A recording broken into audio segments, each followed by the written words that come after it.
कथा श्री गुरु हरगोबिंद साहिब जी की। एक सिख लड़की को दर्शन देने। आगरे शहर में एक सिख लड़की जो असिख के घर विवाहित थी। जब उसने गुरु जी का आगरे आना सुना तो वह और गुरसिखों की तरह गुरु जी के डेरे जाकर दर्शन करना चाहती थी, परंतु उसका पति उसको गुरु दरबार में जाने की आज्ञा नहीं देता था। वह स्त्री रोज गुरु जी का ध्यान करके अरदास किया करती थी कि सच्चे पातशाह, मुझे अपना दर्शन देकर मेरा जन्म सफल करो। अंतर्यामी गुरुजी स्त्री की अरदास सुनकर एक दिन शिकार के समय घुड़सवार होकर उसके द्वार पर जा खड़े हुए और आवाज़ दी कि बीबी, जिनका दर्शन करने के लिए रोज़ अरदास करती हो वे आ गए हैं, दर्शन कर लो। यह आवाज़ सुनकर बीबी दौड़ी आई। उसने गुरु जी के चरणों में सिर रखकर माथा टेका। गुरु जी ने बीबी को आशीष दी कि और उसके मन की भावना को पूरी करके उसको निहाल कर दिया। गुरु जी का ग्वालियर के किले में प्रवेश करना। बादशाह के साथ गुरु जी का मेल मिलाप देखकर चंदू बहुत तंग था और किसी समय की ताड़ में था कि इस मेल मिलाप को किसी तरह विघ्न पड़ जाए।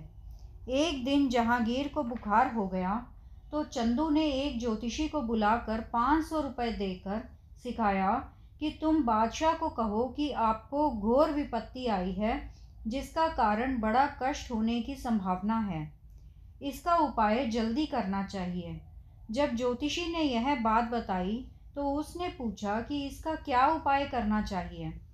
जब ज्योतिषी ने, जैसे चंदू ने उसको समझाया था कि जो परमात्मा का नाम लेने वाला प्रभु का प्यारा और लोगों में माननीय पूज्य हो, अगर वह 40 दिन तक ग्वालियर के किले में एकांत बैठकर आपके निमित्त माला फेरे और प्रार्थना करे तो यह कष्ट दूर हो सकता है।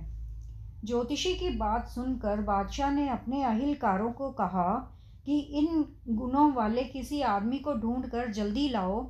इस समय चंदू, जो अहिलकारों के साथ बादशाह के पास बैठा था, झट से बोला कि जहाँपनाह, श्री गुरु हरगोबिंद जी इस काम के लिए बहुत योग्य हैं। उनको अगर प्रार्थना करके ग्वालियर के किले में भेज दिया जाए तो उनकी प्रार्थना शक्ति से आप जी का कष्ट अवश्य ही टल जाएगा। बादशाह, जो सहमा बैठा था, झट ही यह बात मान गया और गुरु जी को बुलाकर अपनी घोर विपत्ति की बात बताकर प्रार्थना की कि आप मेरी भलाई के लिए एक चालीसा ग्वालियर के किले में काटो।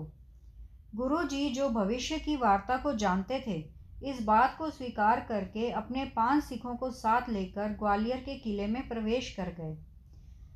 ज्ञानी ज्ञान सिंह जी ने यह लिखा है कि जहांगीर के किले में दारोगे हरिदास को लिखा कि गुरु जी मेरे लिए किले में चालीसा काटने आ रहे हैं। इनको किसी प्रकार की कोई भी तकलीफ न होने देना, इनके हुक्म का पालन करना और इन्हें खुश रखना। किले में कैद 52 राजे। बादशाह की आज्ञा के अनुसार गुरु जी को हर प्रकार की सहूलियत प्रतिदिन ही मिलने लगी। गुरु जी रुपये की रसद मंगवा कर, कड़ा प्रसाद और पदार्थ तैयार करवा कर उन राजपूत 52 बंदी राजाओं को खिला देते जो बादशाह के हुक्म से इस किले में कैद किए हुए थे, और आप भाई पैड़ा, बिधि चंद, पिराना और जेठा की कृत कमाई का तैयार किया हुआ भोजन छकते। गुरु जी के 5 सिख साथियों में से एक गुरु जी के पास रहता था और बाकी 4 किले से बाहर निकलकर मेहनत मजदूरी करके जो पैसा कमाते थे उसकी रसद ले आते थे। उसका भोजन तैयार करके गुरु जी को खिलाते और आप भी खाते थे। गुरु जी के ग्वालियर के किले में जाने की जब अमृतसर में माता गंगा जी और सिखों को खबर हुई तो माता जी ने भाई बुड्ढा जी और भाई गुरदास जी को ग्वालियर गुरु जी की खबर लेने को भेजा। इस प्रकार जब सिखों को गुरु जी का ग्वालियर के किले में जाने का पता लगा तो सिख हजारों की गिनती में दर्शन करने आ जाते। किले के दरवाजे को माथा टेक कर बैठ जाते, शब्द पढ़ते और कड़ा प्रसाद करवा कर शब्द पढ़ते हुए वापस चले जाते। बाबा बुड्ढा जी और गुरदास जी सहित हजारों सिख मिलकर गुरु जी के दर्शन करने आए। गुरु जी ने सबको धैर्य दिया और माता जी को एक चिट्ठी लिख भेजी कि आप जिन्हें कोई चिंता नहीं करनी है, हम जल्दी ही आपके पास आ जाएंगे। जहांगीर को रात स्वप्न में डर लगना। जब 40 दिनों से ऊपर हो गए तो सिखों को बहुत चिंता हुई कि बादशाह ने गुरुजी को बाहर क्यों नहीं बुलाया है। उधर बादशाह को भ्रम हो गया और वह रात को डर डर कर उठने लगा। दुबिस्तान मजाहब ने अपनी पुस्तक में लिखा है कि हजारों सिख जो रोज गुरुजी के दर्शन करने आते थे और अन्य जो घर बैठे ही गुरुजी के दर्शन को तरस रहे थे, उनकी आह और दुराशीष से बादशाह को भ्रम हो गया और उसको भयानक शेर आदि की शक्लें रात के समय दिखाई देने लगी, जिन पर वह भयभीत होकर डर डर कर उठने लगा। एक दिन बादशाह ने पीर जलालुद्दीन को इसका कारण पूछा तो पीर ने कहा कि तुमने किसी प्रभु के प्यारे को दुख दिया है, जिसका फल तुझे यह मिल रहा है। तदुपरांत पीर मियाँ मीर जी ने भी दिल्ली जाकर बादशाह से उसको इस रोग का यह कारण ही बताया। मियाँ मीर जी ने चंदू की वह सारी बात सुनाई, जिस कारण और जिस तरह उसने श्री गुरु हरगोबिंद जी के पिता श्री गुरु अर्जन देव जी को कष्ट देकर शहीद किया। उनके सुपुत्र को अब तुम चंदू के कहने पर कैद किया हुआ है। इसका फल अशुभ है और तुझे परेशानी हो रही है। यह भी लिखा है कि भाई जेठा अपने सिद्धियों के बल के कारण रात को शेर बनकर बादशाह को डराता रहता है, परंतु जब इस बात का गुरुजी को पता चला तो आप जी ने भाई जेठे को इस काम से रोक दिया। गुरुजी का कैदी राजाओं सहित किले से बाहर आना। जब मियाँ मीर जी ने बादशाह को इस तरह समझाया तो उसने वजीर खां को ग्वालियर से गुरुजी को लाने के लिए भेजा, परंतु गुरुजी ने किले में से निकलने से इनकार कर दिया और कहा कि जब तक यह 52 राजे जो किले में बहुत समय से कैद हैं उनको न छोड़ा गया, तब तक हम भी अंदर ही रहेंगे। यह बात वजीर खान ने जब बादशाह को जाकर बताई तो जहांगीर ने कहा कि जितने राजे गुरुजी का पलड़ा पकड़ कर निकल आएंगे उनको छोड़ दिया जाए, बाकी अंदर ही कैद रहेंगे। जब वजीर खां ने गुरु जी को यह बात आकर बताई तो आप जी ने 52 कलियां वाला जामा सिलवाकर पहन लिया और सब राजाओं को एक एक पलड़ा पकड़ा कर बाहर ले आए।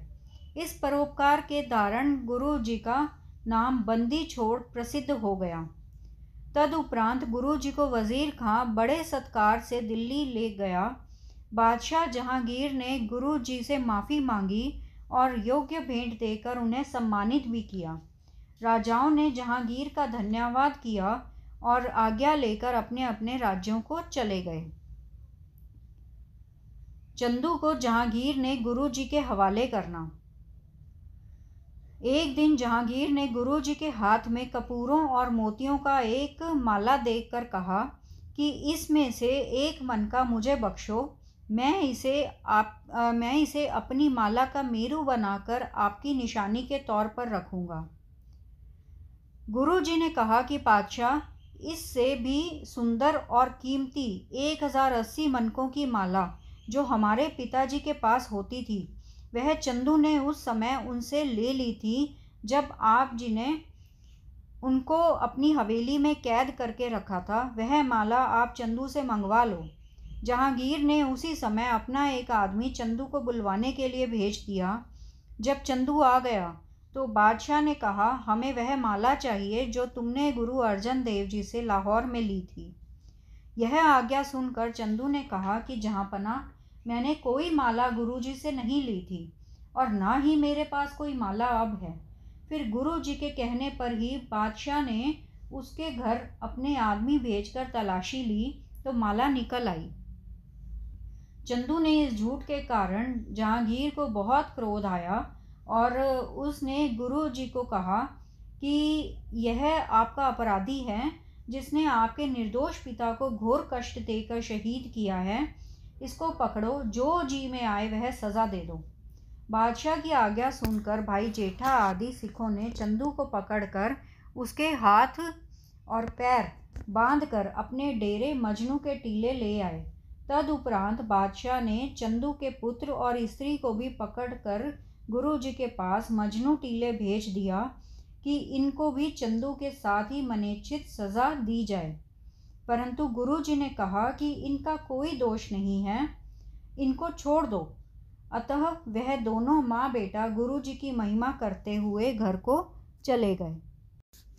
सतनाम सतनाम सतनाम जी, वाहे गुरु जी। सतनाम सतनाम सतनाम जी, वाहे गुरु जी। वाहे गुरु तेरा शुक्र है, शुक्र है, शुक्र है तेरा दात्या, तेरा शुक्र है।